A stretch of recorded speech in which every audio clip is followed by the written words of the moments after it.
ರಾಷ್ಟ್ರೀಯ ಹಬ್ಬಗಳ ಮಹತ್ವ. ಪೀಠಿಕೆ. ಹಬ್ಬಗಳಲ್ಲಿ ರಾಷ್ಟ್ರೀಯ, ಧಾರ್ಮಿಕ, ನಾಡ ಹಬ್ಬಗಳೆಂದು ಪ್ರಮುಖವಾಗಿ ಗುರುತಿಸಲಾಗುತ್ತದೆ. ರಾಷ್ಟ್ರವು ಶಾಶ್ವತವಾಗಿ ಸ್ಮರಿಸಬಹುದಾದ ದಿನಗಳನ್ನು ರಾಷ್ಟ್ರೀಯ ಹಬ್ಬಗಳೆಂದು ಆಚರಿಸುತ್ತೇವೆ. ರಾಷ್ಟ್ರೀಯ ಹಬ್ಬಗಳ ಆಚರಣೆಯಿಂದ ಜಾತಿ, ಮತ, ವರ್ಣ, ಭಾಷೆ, ಪ್ರಾಂತ್ಯ ಭೇದಗಳನ್ನು ಮರೆತು ನಾವೆಲ್ಲರೂ ಒಂದೇ ಎಂಬ ಭಾವೈಕ್ಯದ ಭಾವನೆಯನ್ನು ಮೂಡಿಸುತ್ತದೆ. ಜೊತೆಗೆ ದೇಶಪ್ರೇಮದ ಮೌಲ್ಯವೂ ಬೆಳೆಯುತ್ತದೆ. ವಿಷಯ ನಿರೂಪಣೆ. ಭಾರತ ದೇಶವು ಪ್ರಮುಖವಾಗಿ ಸ್ವಾತಂತ್ರ್ಯ ದಿನಾಚರಣೆ, ಗಣರಾಜ್ಯೋತ್ಸವಗಳನ್ನು ರಾಷ್ಟ್ರೀಯ ಹಬ್ಬಗಳಾಗಿ ಆಚರಿಸುತ್ತದೆ. ಜೊತೆಗೆ ಏಪ್ರಿಲ್ 14 ಅಂಬೇಡ್ಕರ್ ಜಯಂತಿ, ನವೆಂಬರ್ 14 ಮಕ್ಕಳ ದಿನಾಚರಣೆ, ಸೆಪ್ಟೆಂಬರ್ 5 ಶಿಕ್ಷಕರ ದಿನಾಚರಣೆ, ಜನವರಿ 12 ವಿವೇಕಾನಂದ ಜಯಂತಿಯ ಯುವ ದಿನ, ಹೀಗೆ ಹಲವು ಮಹನೀಯರ ಜನ್ಮದಿನಗಳನ್ನು ರಾಷ್ಟ್ರೀಯ ಜಯಂತಿಗಳೆಂದು ಆಚರಿಸಲಾಗುತ್ತದೆ. ಸ್ವಾತಂತ್ರ್ಯ ದಿನಾಚರಣೆ. ಬ್ರಿಟಿಷರು ವ್ಯಾಪಾರ ಉದ್ದೇಶದಿಂದ ಭಾರತಕ್ಕೆ ಬಂದರು.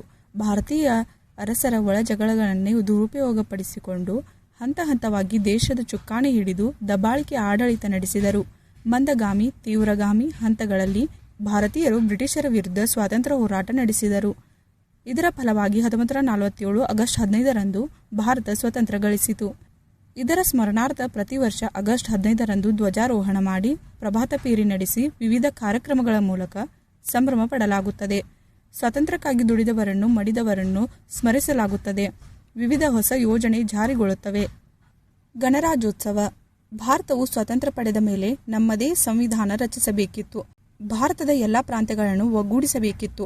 ಸಂವಿಧಾನ ಶಿಲ್ಪಿ ಡಾಕ್ಟರ್ ಅಂಬೇಡ್ಕರ್ ರವರ ನೇತೃತ್ವದಲ್ಲಿ 1950 ಜನವರಿ 26ರಂದು ಸಂವಿಧಾನ ಜಾರಿಯಾಯಿತು. ಎಲ್ಲ ಪ್ರಾಂತ್ಯಗಳನ್ನು ಗಣಗಳನ್ನಾಗಿ ಒಗ್ಗೂಡಿಸಲಾಯಿತು. ಪ್ರಜೆಗಳೇ ಪ್ರಭುಗಳಾದರು. ಹೀಗಾಗಿ ಈ ದಿನವನ್ನು ಗಣರಾಜ್ಯೋತ್ಸವ ಅಥವಾ ಪ್ರಜಾರಾಜ್ಯೋತ್ಸವ ದಿನವೆಂದು ಆಚರಿಸಲಾಗುತ್ತಿದೆ. ಉಕ್ಕಿನ ಮನುಷ್ಯ ಸರ್ದಾರ್ ವಲ್ಲಭಾಯಿ ಪಟೇಲರ ಮುಂದಾಳತ್ವದಲ್ಲಿ ಪ್ರಾಂತ್ಯಗಳೆಲ್ಲ ಸೇರಿ ಏಕೀಕೃತ ಭಾರತವಾಯಿತು. ಪ್ರತಿ ವರ್ಷ ಜನವರಿ 26ರಂದು ಧ್ವಜಾರೋಹಣ ಮಾಡಿ ಪ್ರಭಾತ ಪೇರಿ ನಡೆಸಿ ವಿವಿಧ ಕಾರ್ಯಕ್ರಮಗಳನ್ನು ಹಮ್ಮಿಕೊಳ್ಳಲಾಗುತ್ತದೆ. ಸಂವಿಧಾನ ರಚನಾಕಾರರನ್ನು ಸ್ಮರಿಸಲಾಗುವುದು. ಉಪಸಂಹಾರ. ರಾಷ್ಟ್ರೀಯ ಹಬ್ಬದಲ್ಲಿ ಶಾಲಾ, ಕಾಲೇಜು, ಕಚೇರಿಗಳಲ್ಲಿ ರಾಷ್ಟ್ರಧ್ವಜ ಹಾರಿಸಿ ವಿವಿಧ ಕಾರ್ಯಕ್ರಮ ಮತ್ತು ಯೋಜನೆಗಳನ್ನು ರೂಪಿಸಲಾಗುತ್ತದೆ. ಗಣ್ಯ ವ್ಯಕ್ತಿಗಳ ಜಯಂತಿಗಳಂದು ಅವರ ಸ್ಮರಣೆ ಮಾಡಿ ಗೌರವಿಸಲಾಗುತ್ತದೆ.